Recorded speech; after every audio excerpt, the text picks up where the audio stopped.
what an extraordinary crowd. Thank you so much.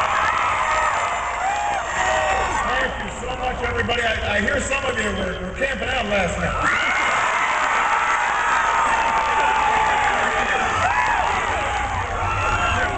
You get extra credit for that. Because it's starting to feel a little bit like fall. How many people went to Oktoberfest?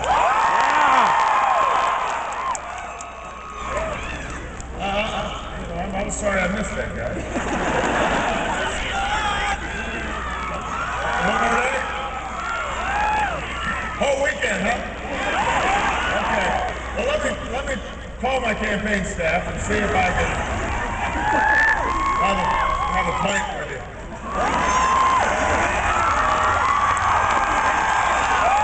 Can everybody please give Nikki Brown a big round of applause for the great introduction?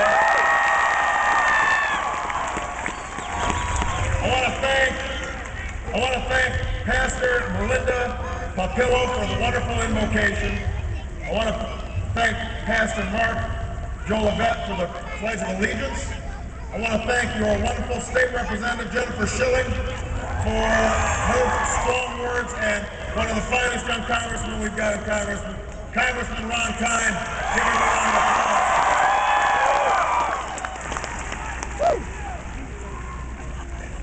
Thank you.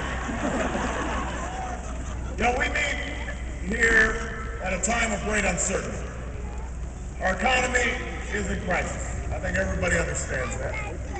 The dream of so many Americans are at risk. And the American people are waiting for leadership from the White House and leadership from Washington.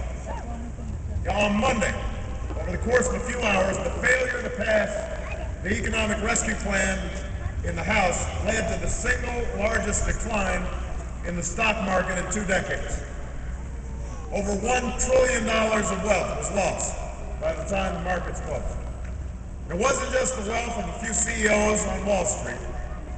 The 401ks and retirement accounts that millions count on for their family's future are now smaller.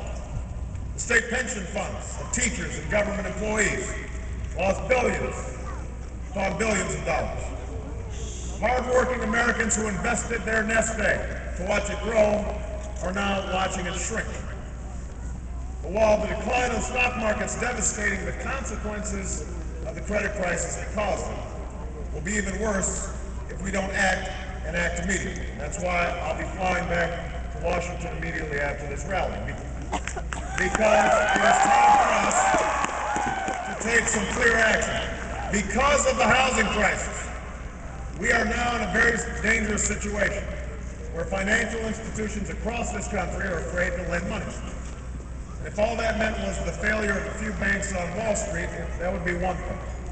But that's not what it means.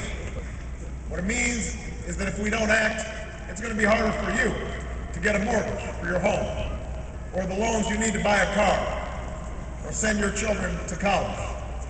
What it means is that businesses won't be able to get the loans they need to open the new factories or hire more workers. Small business people may not be able to make payroll. Thousands of businesses could close. Millions of jobs could be lost. A long and painful recession could follow. Let me be perfectly clear. The fact that we're in this mess is an outrage, Crosse. It's an outrage because we didn't get here by accident. This was not part of the normal business cycle. This was not the actions of just a few bad apples somewhere. This financial crisis is the direct result of greed and irresponsibility that has dominated Washington and Wall Street for years.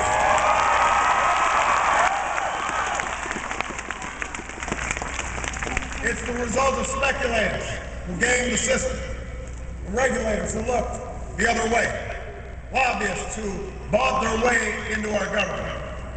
It's the result of an economic philosophy that says we should give more and more to those with the most, and hope that prosperity trickles down on everyone else. A philosophy that views even the most common sense regulation as unwise and unnecessary.